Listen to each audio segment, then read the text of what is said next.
Hi guys, how are you? What are you doing? Now today we are going to talk about articles. Баршаңызға қайырлы кеш, қалдарыңыз қалай? Бүгін біз артикльдер туралы сөз қозғайтын боламыз. Ағылшын тілінде 3 артикль бар. Ол n және z деген артикль, және кейбір жағдайда біз артикль мүлдем қолданбаймыз. Қай жағдайда қолданамыз, қалай қолданамыз, қазір біз соны шешетін боламыз. Ең бірінші n деген артикльден бастаймыз. n деген артикль one, яғни бір деген сөзден шыққан. Сондықтан ол тек қана бір зат туралы айтқан кезде қолданылады. Яғни менде алма бар. I have got an apple. Менде бір кітап бар. I have got a book. Яғни мен мына жерде міндетті түрде бір кітап деп айтуы міндет емес. Яғни менде кітап бар деген сөз, яғни ол менде бір штук, бір-ақ түйір кітап бар деген сөз. Сондықтан мен немесе n деген артикльді жалғаймын. Яғни деген артикльді біз қай кезде жалғаймыз? Егер де ағылшын тіліндегі сөз дауыссыз дыбыстан басталатын болса, мен деген артикль жалғаймын. Ал егер де сөз дауысты дыбыстан басталса, мысалы apple деген дыбыстан басталып тұр, ол кезде мен n деген артикль жалғаймын. Енді келесі нәрсе ол z артиклі. Яғни z артиклі ол this, яғни мынау деген сөзден шыққан негізі. Сондықтан z деген артиклді көбінесе біз, яғни ол определенный артикль деп аударылады. Яғни оны біз айтып тұрған зат туралы толық білетін болса, именно қандай зат туралы айтып тұрмыз, сол кезде біз z артиклін қоямыз. Яғни ол қалай? Егер мына сөйлемге назар аударайық. I saw a cat. And the cat was black. Енді аудармасына назар аударайық. Мен мысық көрдім, яғни бір мысық көрдім. Ол мысық қара болды, яғни ол мысықтың түсі қара болды деген сөз. Яғни бірінші сөйлемде мен деген, яғни неопределенный деп айтамыз. Орысша айтқанда неопределенный артикль ні қойып тұрмын, себебі мен әлі білмеймін ол қандай мысық екен. Мен жалпы бір мысықты көрдім. I saw a cat. Екінші сөйлемде мен уже сол мен көрген мысықтың түсінің қандай екендігін айтып тұрмын. Яғни ол уже определенный мысық, мен көрген мысық, ол жалпы мысық емес. Сондықтан мен the cat was black деп сөйлемді жалғастырып тұрмын. Бұл бірінші жағдай. Екінші жағдай, қай кезде біз z-ні қолданамыз? Егерде ол біздің айтып тұрған зат уникальный болса, яғни уникальный деген не ол? Әлемде ол зат тек қана бір-ақ түйір нәрсе бар, одан басқа зат ол нәрсе жоқ. Ондай нәрсеге нені жатқыза аламыз біз? Ондай нәрсеге біз айды жатқыза аламыз. Ондай нәрсеге біз күнді жатқыза аламыз. Яғни ай бізде жалғыз, бір-ақ түйір ай бар. Күн де сол сияқты. Жалғыз түйір күн бар бізде. Әлемде жалғыз түйір. Яғни уникальный, единственный в своем роде. Мысалы, бүгін ай толық деп айтатын болсақ, the moon is full деп айтамыз. Сол сияқты күн туралы айтатын болсақ та the sun деп қолданамыз. Бұл екінші жағдай. Үшінші жағдай, қай кезде біз the артиклін қолданамыз? Ол реттік санды қолданған кезде.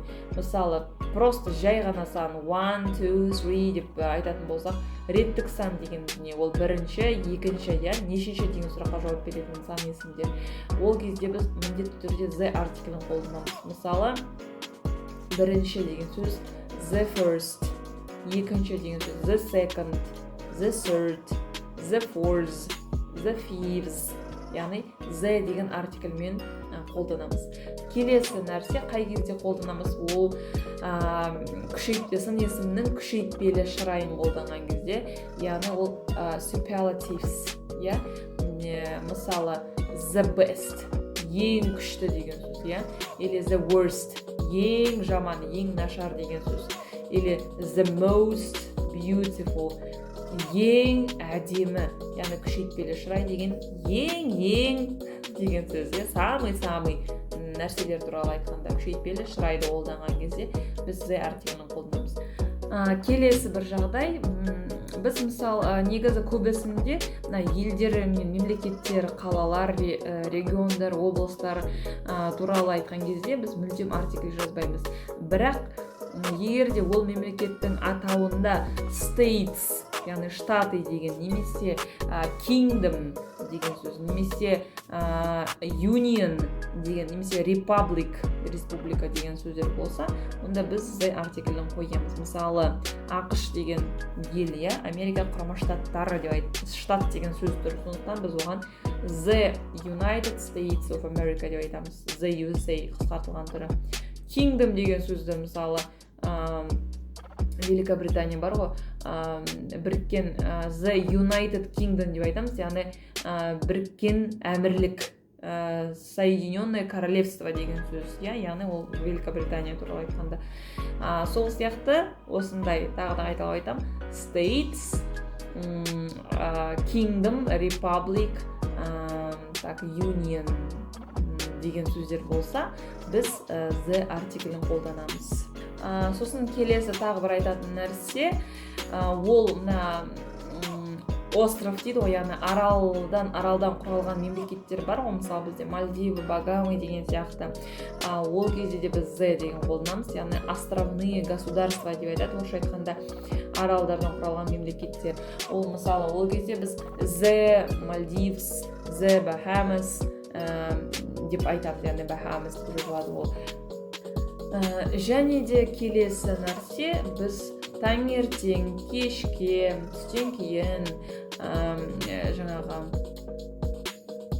кешеден өткен күні, яғни алдыңғы күні деген сияқты сөздерді ағылшын тілінде айтқан кезде the артиклін қолданамыз, яғни ол уже устойчивое выражение, ол орысша айтқанда, ол уже қазақша айтқанда, яғни ол тұрақталған сөз тіркестері сияқты болып келеді. Мысалы, таңертең деген сөз in the morning деп жазамыз. Түстен кейін in the afternoon, кешке in the evening, алдыңғы күні the day before yesterday деген сияқты.